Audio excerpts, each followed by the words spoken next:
Josh Jacobs at running back missing a number of games early in the season, but once SEC play hit, he has been able to contribute to nice games against Vandy, Ole Miss, and Arkansas, and then he contributed 47 yards on the ground on 8 carries against the Tennessee Volunteers with a couple of pass receptions.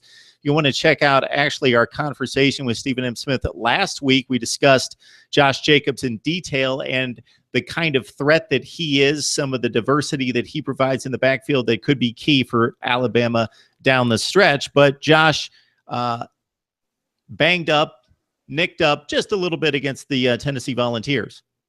Got a slight ankle injury, Mark. It's nothing too serious at all.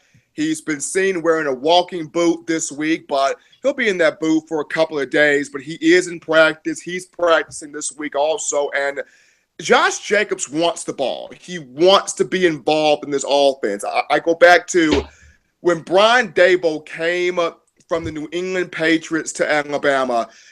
He came with this offense with Josh Jacobs in mind, because if you look at New England, you had Shane Vereen.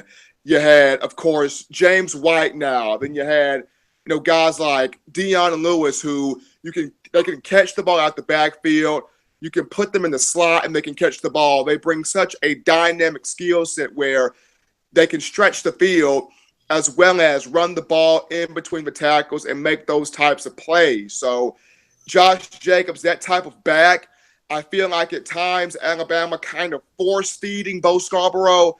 Yes, Bo is good. Yes, Bo is dynamic. But when you have a guy in Josh Jacobs that when he touches the ball, it's like he wants to touch the ball. He wants to be involved. He wants to make plays. He wants to have that feeling of getting out there and doing what he's got to do to help this team, as opposed to Bo Scarborough. You kind of got to churn him to get him going. You don't have to necessarily churn Josh Jacobs.